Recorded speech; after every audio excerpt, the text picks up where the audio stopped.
Hello, good morning, everybody. We welcome you to the second day of SoPact, our Social Sustainability Conclave by 180 DC IIT Madras. With the conclusion of a phenomenal day one yesterday, having the presence of speakers from different industry backgrounds, we will proceed with another day full of exciting events. To begin our day, we will first start with an opening session by Mr. Abhirup Das, who will talk to us about consulting in ESG. Before we go ahead, I would like to introduce our speaker. Mr. Abhirup Das is the co-founder and chief operating officer of Oren, a green startup based from Mumbai, helping companies and organizations move towards sustainable practices through their services. Mr. Abhirup Das, also an alumnus of IIM Ahmedabad, holds an expertise in ESG tech, sustainability strategy, and climate risk. With no further ado, I invite Sir to come upon stage.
Hello everyone, good morning. And as she has already introduced me, I'm Abhirup and I'm the co-founder of Oren. So now, as you all have gathered to discuss about consulting as a career, like how it should look like and what will be your primary exposure in this space. And as we are talking about ESG, which is one of the emerging area in the country and globally as well, right? So that's where I just wanted to focus on what are the dynamics of ESG today, why it is becoming a top-notch priority for the corporate world, like why it is a boardroom topic today, and how it is going to impact you as an individual, as well as when you go and join any organization, being in the leadership team, or even like when you are running your own consulting firm or anything, like wherever in your own capacity, how it is going to impact you on an overall aspect. And then finally, how ESG is being used, or let's say promoted by the companies today. What is the importance of a tech which comes into play? Because again, like when we talk about ESG, it is not only a philosophy or like a strategy. It is more of a data-driven governance that the companies are looking at, right? So just on those areas, again, like it's a long list. I would try to keep it short and like feel free to ask me any questions, interrupt me in between, that's fine. So anytime any questions, please feel free to ask me that. So now starting with why ESG matters. So today there are multiple factors to it.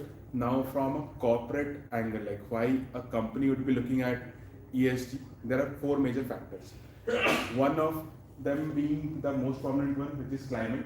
So today, all of us know that we are going through a climate crisis, and there are multiple such instances and multiple such examples there, which shows that there are adverse effects of climate change that we are seeing, right? So that's why even companies are also facing those issues because of their logistics and supply chain problems, and that is where they are now building up their capability to be climate resilient, kind of like helping the entire organization decouple their supply chain from higher risk areas, right? Second thing would be a competitive advantage. So today, again, globally, you must have seen that customers' priorities are changing towards a sustainability or a greener, eco-friendly, a climate-focused kind of a product, right? So that's where companies are right now building up their products. Like recently, Allbirds released their net zero sneakers. So again, like it is kind of like a starting point for all the companies to come up with their products which are putting climate as their focus area. So like even similarly, Dell has promised by 2025 or 2030, they'll be able to provide for each and every laptop or any piece of product that you buy from Dell, you'll be able to know that what is the carbon emission that is corresponding to that product. So that's where now corporates are coming together to show that how we are also factoring in carbon footprint and environmental impact through our product and service. Third one, again, like corresponding to the climate resiliency, today most of the supply chain for a manufacturing based company would be either based out of China or India, right? Again, in India, if you see companies who have their supply chain in eastern part, or let's say like even on the southern part, so they do have seen increase in terms of their supply chain cost because of increasing floods, or let's say like there are multiple other climate issues which are coming up, and that is where it is choking their entire supply chain and ultimately affecting their business. So that's where supply chain efficiency is something that is one of the major criteria. Second thing, again, like when you talk about supply chain, it is not limited to just the environmental factors, social factors as well, like unrest from the workers, or let's say like there are protests from the employees for not being paid equal wages, or human rights issues and all, right? So all of these factors are also one area where companies are now focusing on in much more deeper and much more actively. And lastly and most importantly is the access to funds. So today, you being, let's say like a retail investor, there are financial FII investments as well, which are like globally all these funds who are going to invest, like private equity and venture capital funds, right? So growingly from 2014 onwards, it has been like a 5-fold increase in the amount of money being invested into ESG focus areas. So that's where like today global retail investors as well as the fund managers are looking into the ESG parameters before investing into any other company.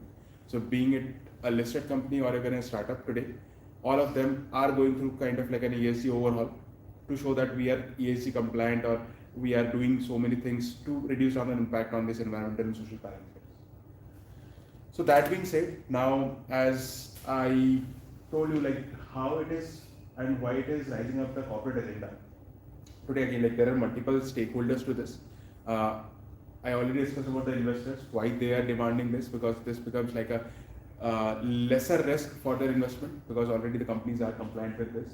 Regulators like today, SEBI in India, they have regulated like all the for the listed companies, they've made it mandatory for the top 1,000 companies to come up with an ESG report, which is in the form of a BRSR. And that's where like Indian companies are also getting into that journey of being at par with the global competitors. Apart from this, these are the 3 different stakeholders that you have seen, like even banks today, because of RBI's guidelines, all the corporate loans that banks are giving out, they are looking into the ESG parameters before being before complying or before giving it to the corporate.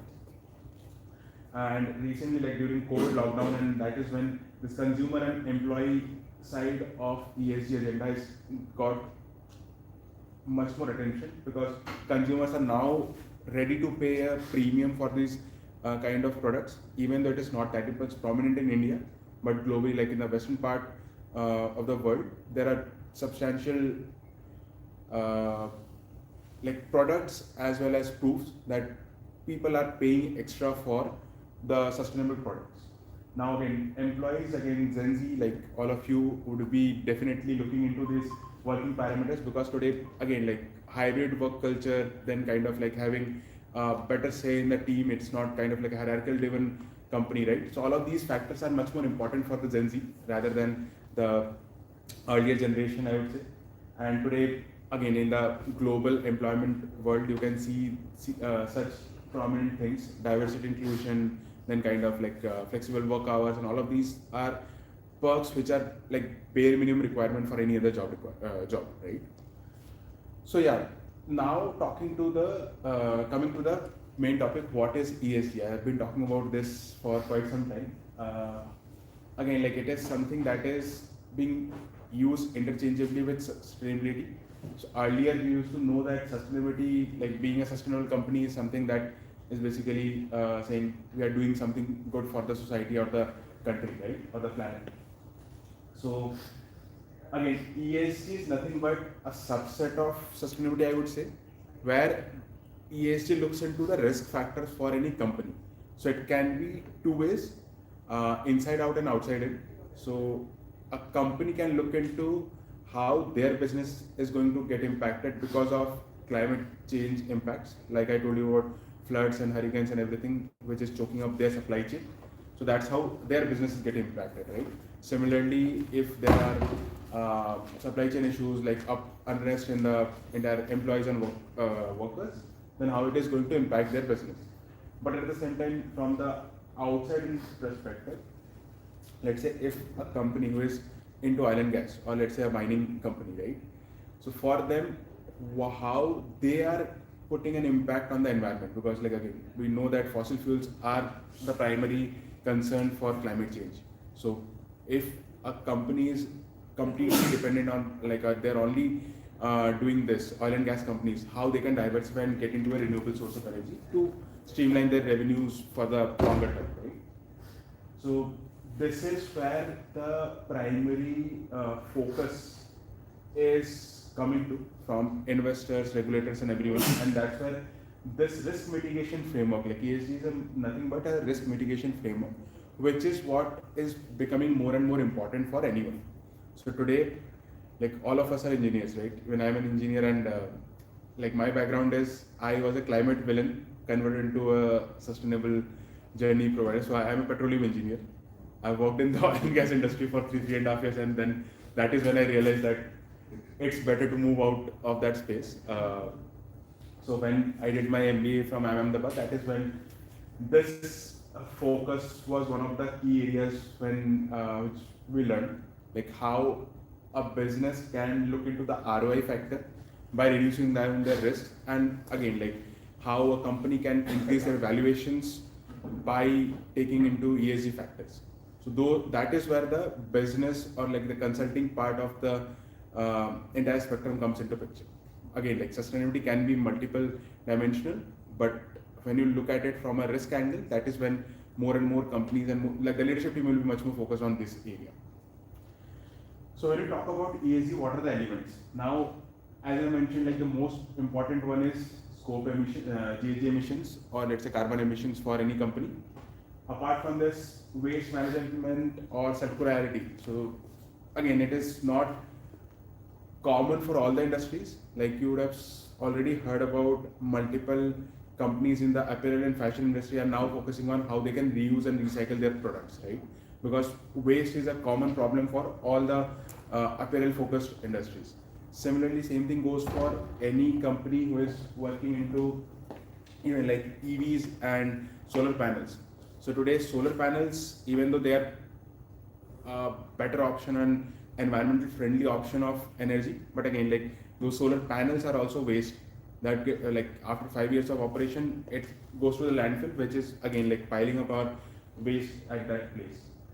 So again, like we have seen globally companies who are focusing into battery recycling. So like when we switch to EV as a greener mobility, again like EV uses lithium ion batteries, and those batteries are something which again like if you have 1 lakh cars on the road today in India, definitely there will be accidents and everything. Like there is a need for replacement of the batteries to have a like 10-year, 15-year life. So what will you do with these batteries, right? So those batteries again, like there are companies in Canada and USA who are coming to reuse those batteries for other purposes, like putting that into an inverter where you don't need 100% efficiency of that battery, right? So those are the practices that should come into picture in India. As of today, again, like there is one like clause like extended producer responsibility, which implies to only companies who are dealing with plastics and e-waste. So today it's an obligation for the Indian companies that they should recycle at least 70% of the plastic that they are using in their product packaging. So like Maggie, if you are eating Maggie, Nestle is responsible for recycling all the wrappers from where they are sold, right? So similarly for all the FMCG companies it is applicable. Same thing goes for API. Any laptop, any phone that you are using, they are responsible for recycling 90% or 100% of their waste that is being generated because of the product sales. So again, like this is questionable that how companies are doing it and what are the actual scenarios, because again, like there is no traceability and transparency today, but it is getting built up as we progress forward. Apart from this, social issues are something which, again, like I'm sure environmental issues, all of us would have heard about it and like known about it. Social issues like human rights, employee well-being, mental health, like again gender diversity and all of these things, those are the topics which are very sensitive and something that there is no absolute number to it. So that's where companies do take charge into this by setting up some departments, some special functions or cross-functional teams who can look after all of these things. But again, there is no definite outcome that they are looking at. So it is just like for the sake of getting a tick mark activity that there is a organization, there is a team who is looking after all of these things. That is what is the hard reality of corporates today. But again, like the positive side is that at least they are taking some steps. And apart from this, governance is one of the most important area when any investor or any fund manager will be looking into any company. So even though you do have your team looking after the social issues and you do have your EPR norms and every compliance is being taken care on the environmental front, but if you are not at par with the global competitors in terms of the governance practices, that is when foreign investor will definitely say no to invest into any Indian companies. So when you look at the global governance index, India ranks at the top, bottom 10% quartile. So even though Indian companies are doing good in terms of their performance areas, this is one area where all the companies lack because of the governance mechanism in India. So today, SEBI is coming up with more and more guidelines to make it much more stringent for the listed companies. And now again, like you have seen so many things happening in the startup world as well. Like you have seen the Bharat Pay thing that happened. Similarly, like recently there is one more startup who have gone into like again battle between co-founders and the investors, right? So those are the governance issues which gets highlighted, like the Go Mechanic thing that happened right recently. So all of these things are mainly governance issues, which now all the investors are actively looking at. They're doing their due diligence and running their checks and balances so that something like this doesn't happen again. Because it is not only tarnishing the image of that company, again that company is anyway going to be very low in terms of their valuation, but at the same time the investors are also getting tagged because of their wrongdoings. So now coming to the financial aspect, or what are the risks which accounts for ESG. So now today, when you talk about financial risk, these are the primary three things that we look at: the credit risk, market risk, and the liquidity risk, right? Which is resulting from loss of defaults or trading losses and all of these things. This is something that has been there in the world for quite some time and everyone knows about these things, right? Now when we talk about ESG risk, these are primarily non-financial risks which comes from operational areas, strategic risks, and reputational risks. So today, governance is primarily tagged to the reputation risk. Again, the operational risk will be supply chain issues that I have mentioned, or the environmental issues, or there can be something like I think day before yesterday there was some post by some influencer about Bonvita containing some percentage of sugar, right? That is something which is a brand reputation for a company. It will not come under an environmental risk, but again that is more of a social risk, because when an FMCG company is being analyzed by any financial analyst or a consultant who is looking into investing, they would look into how they are promoting healthy living for the entire community or their customers. So if you are adding, let's say 70% as sugar, which is not at all healthy alternative for any consumer, right? So that's where they will rate it low. So these are the risks which primarily account for ESG parameters, and today's investors are looking into all of these things more and more prominently, more and more actively, and with the like connected world, everything is there on internet. So that's where like more and more data are being generated, which are being analyzed by the like fund managers, and that's why they're able to do a much better risk modeling on this area. Even though like all the data points are not validated today, but going forward, definitely there will be multiple validation, multiple checks and balances on these ESG disclosures by the company. Now, when I talk about risk, there is also opportunity for the companies to look into these factors. So today, RBI came up with their guidelines for green bonds. Again, like there are multiple states who have also released their green bonds as well. Similarly, for any company, like when they are going strategic, today, as I mentioned about, let's say oil and gas companies. So for an oil and gas company, strategic decision would be diversifying into multiple renewable sources of energy so that they continue being the energy focused company even in the future. Otherwise, again, like it's not that oil and gas is going to be zero in the next few years, but again, definitely the demand is going to go down, right? So to be afloat and like grow in the space, companies can take some actions to diversify into multiple things which are like electrification of transportation or transforming into different renewable products and all, which is financing a green agenda. Apart from this, again, risk management from like again, this is something that will be very much different for different industry. So like real estate, again today, this entire like a building or the construction and infra as a sector today emits or is responsible for 40% of the global emissions. So that's where it is much and more important for the real estate industry to switch to a better alternative. Like cement today, again, it's a very high carbon emitting product. So how we can reduce the carbon emissions through usage of cement or kind of any alternative which you can use for cement. Similarly, like the operation and maintenance, like the ACs that we are running and the infra, like today all of us are connected, like this go live right now. Again, you'll be using multiple servers and all of these backends are being used, right? So with that digital and connected world, we are also increasing our footprint even though it is not something which we are seeing. So that's where every industry has their own focus and every industry will make their efforts to change towards a much more environmentally friendly organization. Real estate again being one of the main areas where they can make a major shift and reduce down the entire emissions by 40% globally. So now when we talk about ESG, as I mentioned, like all of these topics and factors, risks and everything are there. So how the question would be, how can we assess a particular company on multiple aspects, right? So if let's say a company says that my carbon emission for this entire year was 1,000 metric tons. So what is the analysis? Like, is it good, bad? How will I analyze that whatever they are telling as a data point is good or bad?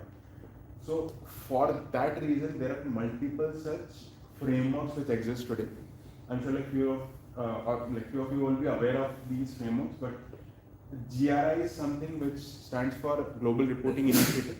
It is nothing but a framework for any corporate to come up with a ESG focused report, which is targeted towards general stakeholder view. Again, like it is not very much specific to an investor or community or let's say like a consumer community. It's a very generic report and this is being accepted globally. Like it has a maximum acceptance. Today, if you look at any report of a company globally anywhere, 60% of the reports will be GRI reports.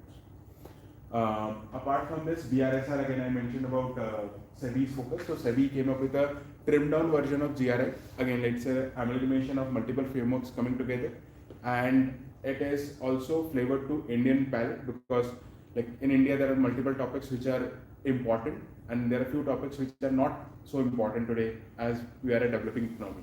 So that's why BRSR takes care of all of those changes and balances it out for the global outlook. TCFD, on the other hand, is it stands for Task Force for Climate Related Disclosures, and it only focuses on companies' impact on climate change. So again, this framework is primarily important and primarily popular in USA, and that's where like SEC is now mandating all the companies to look into it. SASB is again like it's a very European focused framework. Then even SDG is something that globally and even like every country measures on those areas. We have CDP, which takes care of only carbon dioxide, carbon disclosure project is the full form of CDP, and they look into only the carbon emissions of the company. GRESB again, it's a very real estate focused framework. So that's why like it might be confusing that there are so many frameworks and so many things we are not sure that what should be done. So we have seen things are converging towards kind of like a standardized framework for the entire world. So now hopefully by this year we'll have at least one framework which is globally acceptable. So that is how things are converging. But today, as of now, these are the multiple frameworks that exist, and companies are reporting multiple frameworks as well. Like there might be a company who is reporting 5 or 7 out of them. So now coming to India, how India started its journey on the ESG front and where it is today on a global front, right? So if you look at the starting point, 2009 is when SEBI came up with the NGRBC guidelines, or at that time it was known as NVG, National Voluntary Guidelines for Corporate Social Responsibility. So it was primarily targeted at the social responsibility and the CSR component, which anyway all of us are familiar with. So 2009 was the starting point for India to get into this journey, just focusing on one parameter, which is social one. Then SEBI came up with a mandate that for the top 100 listed companies, they are going to report on their business responsibilities, which is called as BRR report at that time. Again, like why I'm talking about reports, because that is the only way how like a regulator can mandate a company. That basically means that I want a final outcome from you, but you have to do the back end work on that, right? Then CSR became mandatory in 2014, 2015 again, that list extended to 500. Then there was one more framework called integrated reporting, which now is obsolete, but that was a recommendation that came from SEBI for all the Indian companies that you go ahead and use this as a framework.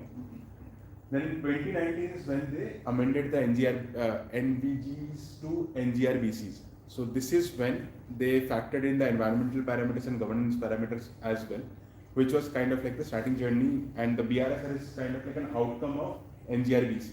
So the amendment that they did in 2019 got implemented in 2021, and like 2023, this like April, now onwards is when all the 1,000 companies have to report this. So again, like it's a journey, it's a long journey that India has seen and the Indian corporates have seen. So now today, even though it is a mandate for the top 1,000 companies, we have seen voluntarily also private companies and startups are also looking into it. So if you look at it, again, these 2-3 things I have already talked about. Sustainable reporting has been a recent trend in the companies going for IPO. So like Zomato before IPO, they went ahead with an ESG assessment and reporting. Similarly, Barbecue Nation, then LIC for that matter. So all of these companies who went into IPO last year, they did their ESG reporting just to get their higher valuation and kind of risk management that they are doing. Same thing goes for even like the upcoming IPOs that are there. So all of these companies are looking into ESG parameters for their valuation and like risk management. Apart from this, again, like I told you about valuation, Niti Aayog is also publishing a sustainability report of each and every state in terms of those UN SDGs that I talked about. So those are the frameworks that Niti Aayog factors in, and every year they publish a new updated report which takes care of all of these parameters, how things are changing in terms of employment, in terms of environmental factors and all. And there is also one community which is global 40 cities. In that, I think Chennai is also there and Mumbai is also there. Mumbai, Chennai, Delhi and Bangalore. These are the 4 cities from India which are there. Out of that, Mumbai is the only city who came up with a climate action plan as of today. So, and Mumbai is very adversely affected by the climate change and all the floodings and all of these requirements. So that's why Mumbai has a climate action plan as of today, but other cities are still at the space of building their own plans. So now Before I move into this, like how corporate moves on, any questions, any doubts, anything?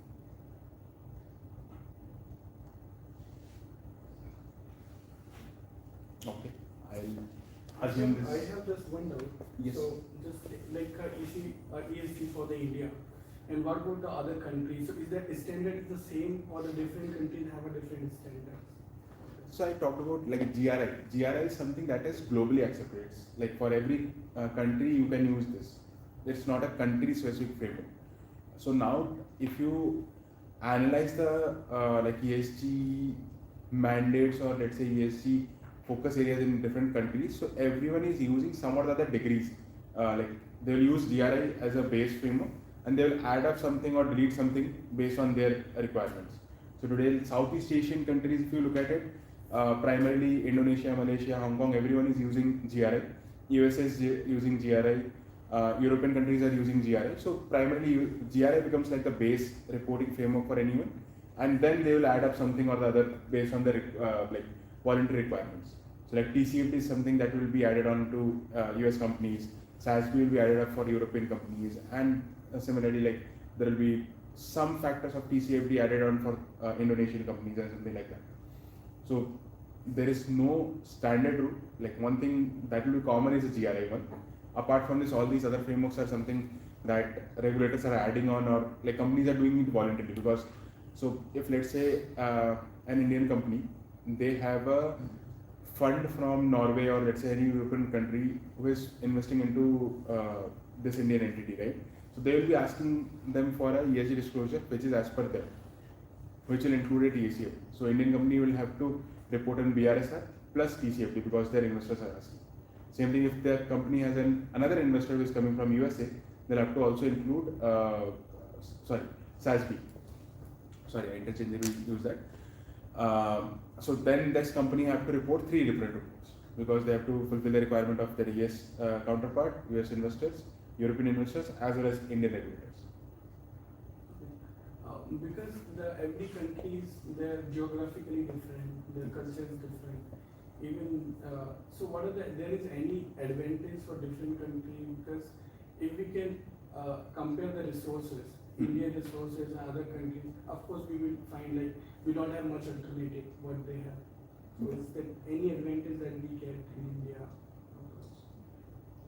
Advantage, see, like if you compare the per capita emission, average emission per capita, right? India is around 2 kgs per ton per person, whereas the same thing for any US citizen would be somewhere around 20 kgs per 20 tons per person, right?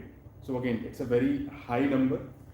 Today, there is no such advantage that India gets. It's only thing like if let's say I am aiming for net zero, my journey would be lesser because I just have to offset 2 ton, whereas for any US citizen it will be 20 ton. So that is how we will have an advantage. But because of lower footprint, we are not getting any other advantage. Sir, I have a question. Yeah. So you talk about social compliance, right, in ESG. Yes. So isn't it very difficult to measure since the population in different regions vary, and you have to measure it according to each region, right? Yeah. Like some places might have a more homogeneous set of population, whereas others might have a lot more diversity. So like what metrics can we use internationally in order to measure compliance with this regard? See, compliance would be the bare minimum requirement for any company because again, like compliance will factor in all of these things, diversity and like different geographies will have different challenges, and they will say that just meet the bare minimum requirements, which is there. So like, let's say compliance would ask that at least the company or the organization should have a policy which shall say that there will be an equal opportunity for everyone, right? So that might be a compliance requirement, but again, like that is where so there is a concept called materiality assessment that comes into picture. So even for you, sir, materiality assessment is something which is common for all the frameworks or anything. So any company who just starts with their ESG journey, so like before even coming up with their first report, the first thing that they do is maturity assessment, which is so there are in ESG, as I showed you, those are multiple topics, right? So for any particular company, let's say like example being for an oil and gas company, data security and data privacy would not be that much important, but for an IT company that will be the most important topic, right? So that's where maturity assessment is a process which any company does, taking views from the leadership team, their employees, their investors, so all the stakeholders come together and then vote or rate that these are the topics which are important for this company. And once those important topics are being selected based on the maturity assessment, that is when the companies come up with saying like which material topics which are low in terms of our priority. For them, I'll just meet my compliance requirement. But let's say like if diversity inclusion is one of the high priority topic for the corporate, then they will take additional steps into this. They'll bring in a chief diversity officer. They'll be like factoring in the listening culture or like having practices and like programs in place to inculcate such behaviors in the organization, because there will be stigma and there will be biases definitely which exist today. So first of all, you will have to get rid of them and then inculcate new behaviors. So that's where, so there are multiple companies in India also who are doing really, really good in terms of bringing in these new practices, new initiatives internally. But again, this there is no thumb rule that by just doing this you will be able to do everything and anything that you want to do. So again, it takes time. Globally also, like when you talk about diversity as a topic, today India looks at just gender diversity as the primary factor. But globally, when you look at diversity and inclusion, it is not only limited to gender, it is religion, caste, creed, everything that you can be called under protected and like information, right, for any person. So that's why it's kind of evolving. In the next few years, like at least in the next 5 years, there will be much more maturity, much more standardization globally, and companies would be also factoring in those things, because so today when we look at the Indian landscape, Indian corporate landscape, companies who are dealing with any international counterparts, or let's say companies who are export heavy, the sectors like pharma, chemicals, all of these sectors are primarily export heavy, right? So for them, all of these topics are becoming more and more important, because they are right now interacting with their counterparts in USA, Europe, and all of these areas, and they are talking about these topics. For any company who has business and the entire surrounding is dependent on India, for them it might be a like 5-year down the line subject, not today. So that is how things are like evolving. But yeah, definitely there has been a positive change for everyone. Like today, so how this thing percolates down. So let's say like Bisleri as a company, if Bisleri is factoring in that I am going to do my ESG reporting and I am going to be a environmental focused company. So if let's say Bisleri has 1,000 vendors, from let's say like there will be one vendor who is manufacturing the caps, there will be one vendor who will be manufacturing the bottles, there will be one vendor who will be responsible for filtering the water, one will be for transportation of water and all, right? So those multiple vendors, so because ESG takes care of the entire business, it's not that you have, if you have sublet it to someone or if it's a vendor who is doing it, you are not responsible for this. So that's where, so Bisleri is responsible for enforcing, or let's say like taking the disclosure from their vendors. So that's how it is going to percolate down to all the supply chain vendors, like even like if you are a tier 2, tier 3 vendor, even then you will get impacted. So like Maruti, if today Maruti says that we are going to do an ESG, like we are going to be a ESG focused company and we want to improve the carbon footprint of our cars. So every manufacturer, even though like someone who is manufacturing a screw for them, they are also going to get impacted, because that is a disclosure that Maruti will ask. So that is how the entire network effect comes into picture. It starts from the biggest and most powerful Yes, company. it starts from the top, then it percolates down to all the other organizations. Because like today, again, as we don't have that kind of maturity and standardization, that's where only larger corporates can spend that money and the time and effort to get those things done. And at the same time, if let's say like if I am a screw manufacturer for Maruti and I want to change this entire process to have a greener screw, But if Maruti is unwilling to buy that, then what is the purpose of doing this, right? So that's why like those things are changing. Like today, why I took Maruti as an example, because BMW. So I was listening to one podcast by the Chief Sustainability Officer of BMW. So they have figured out the entire supply chain. The last 5 years, they were doing this entire activity of identifying supply chains and organizations or vendors who can give them a net zero, like steel, all the things that they consume. So they told, like today we are in a position, if you want a net zero BMW tomorrow, we can manufacture that, but that will be not commercially viable. So as the entire market also matures, then there will be definitely products coming up from them, which will be a net zero product for BMW. Any other questions? Sir, Yes. you talked about the per capita emissions. So, are there similar standards for individuals as there are for corporates, or do the same apply? No, for individuals there are no standards. Like you can't say like I'm going to report my ESG parameters. So it is like for an individual it will be only the carbon emission that matters, right? So there are multiple such emission calculators which are there, which factors in different things. Like the basic one would be how much electricity that you consume and what will be the fuel usage in terms of your commute and in terms of your let's say travel or cooking and everything. So those will be the basics one. But again, there are multiple other calculators which factor in multiple other things. Like today, like if you are using a laptop, you don't know exactly what is the bill that is coming, right?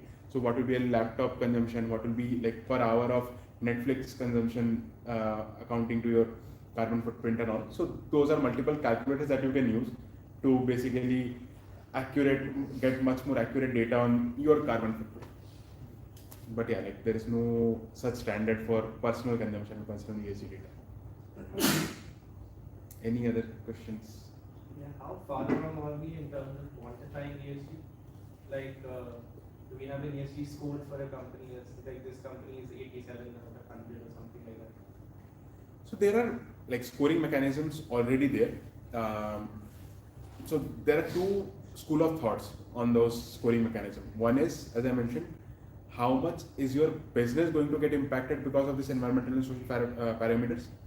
And the other school of thought is that how you as a business is adding up to that impact on environment or climate or social unrest. So that's how. So there are like Morgan Stanley, MSCI is an index which rates all of these corporates on the ESG parameters, and there is one more called Dow Jones index. So Dow Jones and Morgan Stanley, these are the two globally accepted indexes where they rate companies on their ESG parameters. In India, you will find CRISIL came up with their ESG ratings for Indian companies. Similarly, there is one more Singapore-based company which is called Sustainalytics. So there are multiple such companies who have their rating philosophy and rating methodology. Based on that, they rate their corporates. But again, like there is no standardization there because of these two school of thoughts. So everyone, like some companies would be factoring in only one school of thought. Some rating agencies will be factoring in both the school of thoughts, and then there will be someone who will be coming up with their hybrid. So yeah, that is what is the spectrum. Anyone else? No? Okay, so let's move on to how any company, let's say like how if you join an organization and you take this up as a project saying that we want to start with our ESG journey for a company, what will be the step one for you, right? So step one, as I mentioned, will be a baseline report. Baseline report means, so today, like the emission calculation. How you get your emission calculation? Basically, whatever amount of fuel being used for your, let's say like, just take an example of this auditorium. So in this auditorium, only source of energy would be electricity, right? So what is the consumption of electricity by this auditorium for an 1 hour event? That will be your baseline. So like I'll calculate that for this product as an auditorium, what is my 1 hour consumption of electricity and convert that into an emission. So for every 1 hour of auditorium being running, this is the emission that is going to go out. Same thing goes for your water consumption, your waste generation. So all of these things, parameters, On the social front, let's say like diversity inclusion, today how many male to female ratio, what is the male to female ratio that you have, what will be the different ethnicity that you have, what is the minimum pay that you give to your employees and workers, is there any disparity in terms of the leadership team versus the minimum wages that you are paying. So all of these parameters coming together is called a baseline report, which is the step one for any company. So it again, like in a corporate setting where you have a larger organization, it will take somewhere around 3 to 6 months to first of all collect the data, because again, like data lies into multiple departments, multiple such organization locations, and also it takes time to get that data, then kind of create a report out of it. Once that is done, second step will be the maturity assessment that I told you about. So once I have my baseline data, I will then look into that what will be my focus area in the next few years on the ESG or sustainability front. So that is second thing that will that any company will do. And the third thing, like the baseline report is nothing but kind of inculcating all of these things, the journey that you have done from 0 to let's say like 0.5, whatever you have done, putting it down into a report, saying that this is what we have achieved in the 1 year, and these are my focus areas for the next few years. Second year onwards, companies do set up their targets. So let's say like I have calculated that for this auditorium, our emission is this much, right? But today itself, I can't say that I am going to be a net zero auditorium by 2050, because I have to see that the feasibility of let's say like converting these bulbs into LED, or let's say like the entire auditorium, if it can be powered by solar or some other renewable energy. So I have to clearly find out the roadmap, what will be the cost implication to that, what will be an ROI calculations, or how can we optimize this entire process, and how we can phase it out to get the capital as well as kind of operating cost being minimal, right? So all of these things once done, companies come up with their sustainability goals, and that is when they create a first ESG report, I would say, because a baseline report is nothing but just a journey report. Secondary is when they know that this is what we are trying to do, and this was my last year's data, and this is what we have done based on their intervention. Because if you are not measuring anything, you are not, like you can't do anything good if you are not measuring those things, right? So second year, once the company already have that data and a goal already there, this is when the actual journey of any company starts, where they start using this data. So like, if I get this data that this is 1 hour consumption is this much, I have taken these initiatives by let's say like converting all of these lights to LED, I've saved 20% of emissions. So that is when you know that like this is the starting point for me. So now if I convert all my bulbs into LEDs, I am going to achieve at least 15 to 20% of emission reductions. Similarly, if I let's say have 50% of my power coming from solar, then the emission will be reduced by this much. So that is when you get actual data in your premise and you can utilize this data. And this is when you will be also tracking all of these goals and targets. And this is what like now primarily all the companies are doing. Everyone has a net zero target. Earlier should be 2030 or maybe 2050. So based on that, all the companies will be live into year 3 and year 4 of the journey, where they've already set their targets and goals.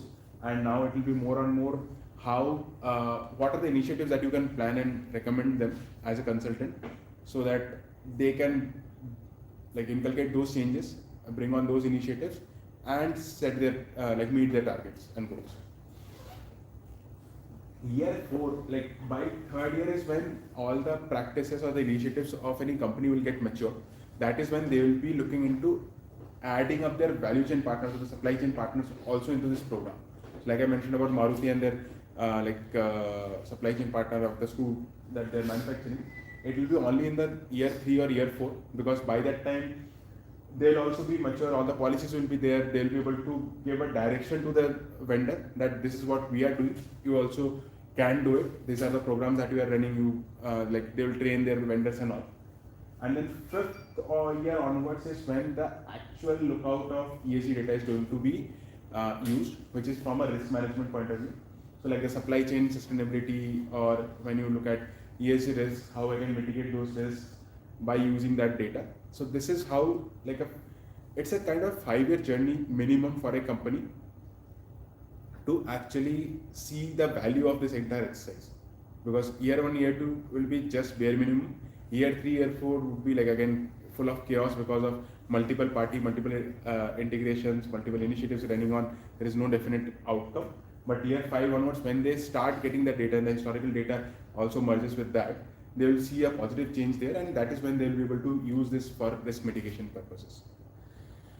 Now, as a company again, like the starting first few years, like the first and second year, it will be primarily data that is based out of these departments, which are like initial systems that they are using. They'll like have it in spreadsheets, manual data management will be there, high levels, inputs from like partners and all. It is again like not very much accurate data that they will be getting. Any company who is into their 3rd to 5th year of the journey will be in the advanced one, where they have a standard reporting tools, a BI analytics dashboard to track all those goals and targets, detailed supply chain reporting practices, source third-party data also that they're factoring in. So let's say like if I have to analyze my environmental risk, I would definitely need a weather data. And if I can predict the weather data, then I can also have a scenario analysis done on that, basically that supply chain data that I'm consuming, right? So all of these things comes into picture into an advanced company. Like today, Google uses analytics on satellite-based data to find out that what will be my energy consumption in these data centers globally. So that is more of a leading organization where they're not only using this data, but also using this data for cost benefit purposes. So like say like if I know that this region is going to be cooler than last year, then I'll definitely factor in lesser compute or higher compute power, all of these things there, because the energy consumption will be lower if I channel everything on those data centers. So that is where this will be like more of a strategic decision that companies can take, and again it needs like more and more data to come up with some conclusions like this.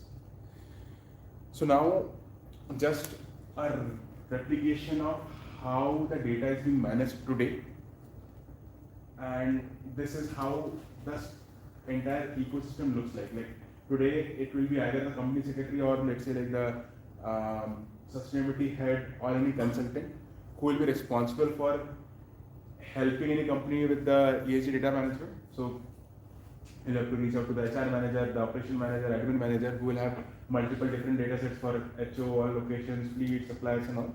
So it's kind of like to and fro communication from multiple parties about multiple things coming together to a single person who has to collate all of these things together into a report, right? And same thing goes for like the reporting activity. So today, once you have that data in place, you have to create multiple such reports for your regulatory requirements, for your investor requirements. Customers would be asking for some certifications, consumers would be asking for some kind of like a validations on all, and the bank will be asking their own format. So that's why it is very much like kind of a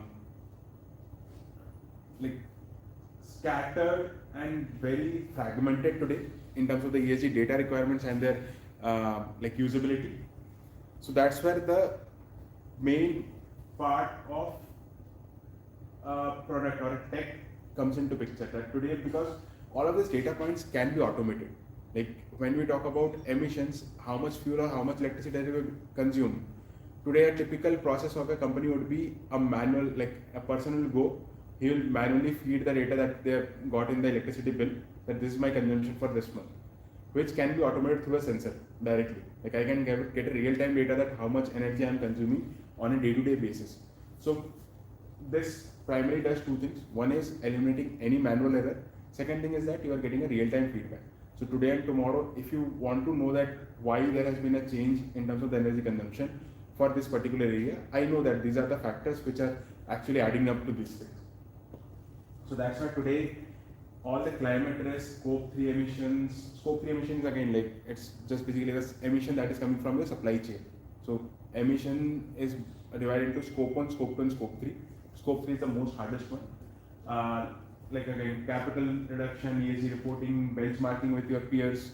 So like again, companies do tend to know that where we are in terms of our peers. So like let's say today if Bisleri is doing it, they will definitely want to know that what is Kinley doing, right? So what is other companies doing? What are their parameters? What are their exposures?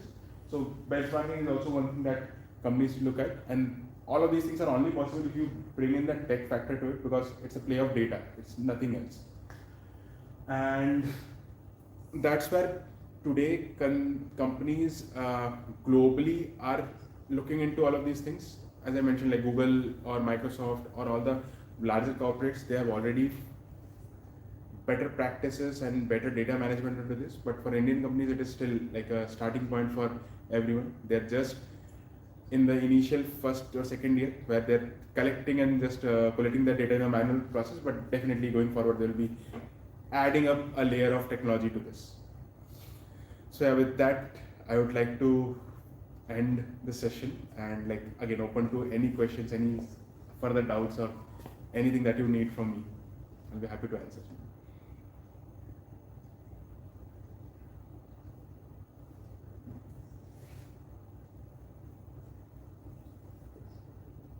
Okay.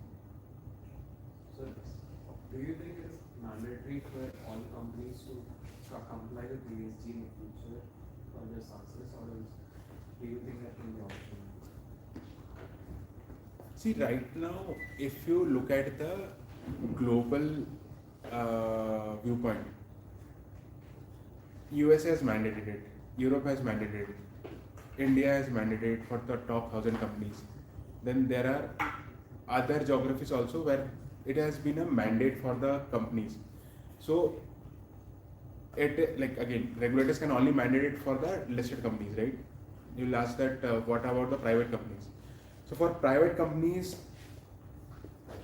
so primarily ESG is being tagged to the investor requirement of the funds.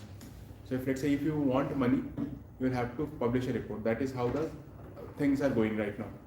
So tomorrow, if let's say you approach a bank and they ask you for this data, even then you will have to report that. If you go to, like I've seen few companies where like Indian companies where their suppliers are based out of US and Europe. So even to get a part replacement supply from them, they're asking that you should have a ESG report, then only I'll be able to supply my product, because that is my company policy. So that's where it is more of like a joint involvement of all the companies together, that if I have to like give it to you, I need to have your data. So that's why tagging is going on. But again, like I can't say certainly that it is going to be mandatory, but definitely that is where the things are moving. I hope it answers your question. Anybody else?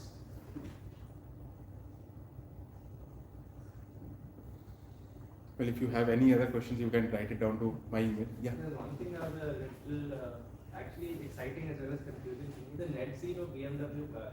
Yeah. Like you said it was net zero, so how exactly do you create something that's net zero? Is it by offsetting, by buying forests in other areas or things like that, which is some kind of greenwashing these companies do, or is it actually possible to create something net zero?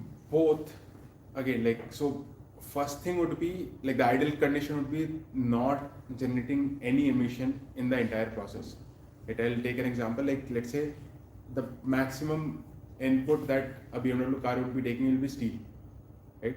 So for a production of steel, if let's say the entire process, again, steel will have as a like metal will have some emissions, but again, like the entire process of making that steel for BMW, if that entire plant is running on renewable energy, then the emission will be very lesser, right? So that is where again, like if you are using a recycled steel rather than a virgin steel, then also it reduces on their emissions, because you are using recycling that product, and that recycling process also again, like if it is a renewable plant-based product.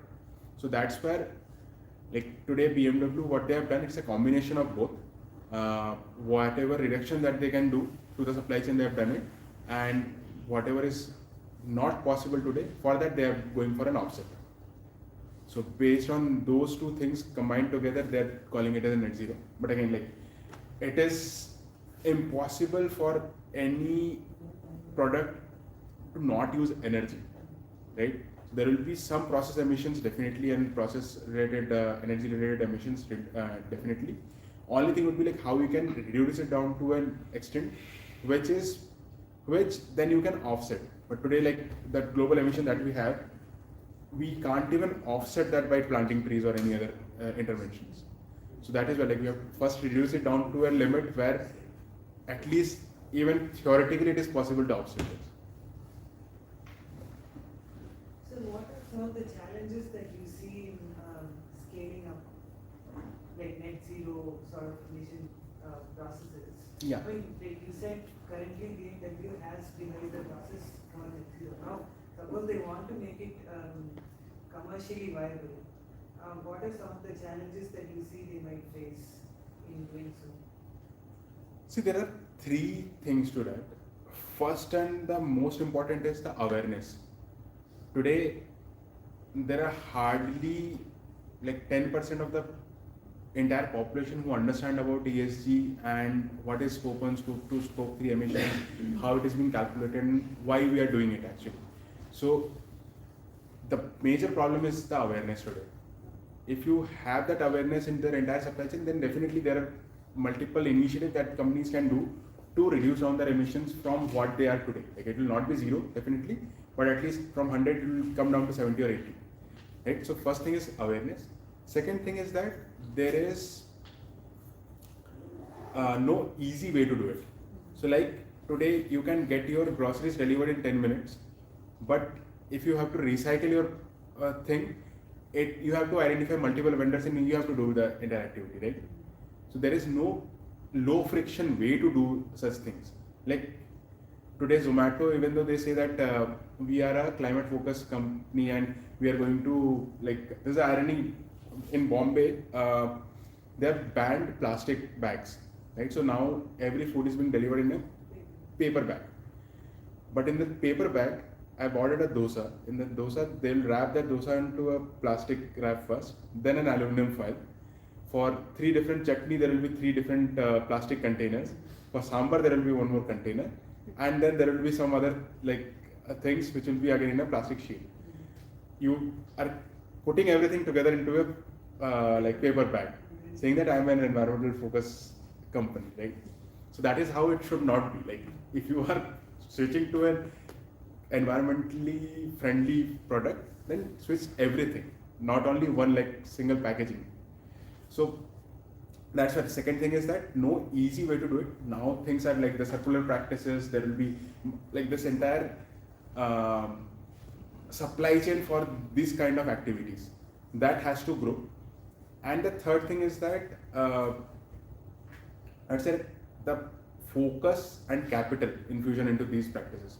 So even though circularity or let's say like waste to energy, waste to multiple things are there are multiple such companies who are definitely doing good, but it's not up to that scale. Again, like carbon storage and sequestration, there are multiple technologies which are being there in the world, but they are also not scalable enough because of the non-feasibility spectrum. Like being a petrol engineer, I know that in all the reservoirs where we are actually right now taking the crude oil out of it, so all of those reservoirs can be used for carbon sequestration. Right? So like you can go and read Northern Light project in Norway, so they are doing the exact same thing, right? So it's a best utilization of that asset because it's again like lying dead, nothing is going on there, but you can sequester that carbon. But today again, like to sequester that carbon, transporting that carbon to that point is the major emission point, right? So that's why like all of these things have to come together to, and like everyone has to jointly do it. So yeah, first thing is awareness, second thing is the like infrastructure availability, and third thing would be like funding and support on that front.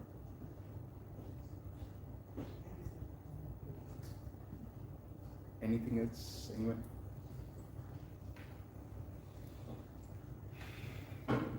I hope I was able to answer all your questions, and it was really, really great interacting with all of you. And thank you so much for having me. I hope I was not a boring session. With that, thank you for the invite and thank you for having me.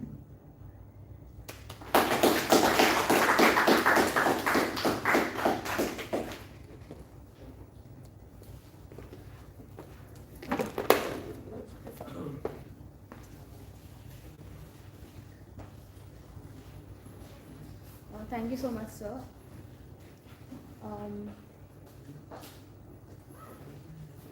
The next event that we have for today is the panel discussion, which will revolve around the topic technology in rural areas. The panel will comprise of experts from the field of education,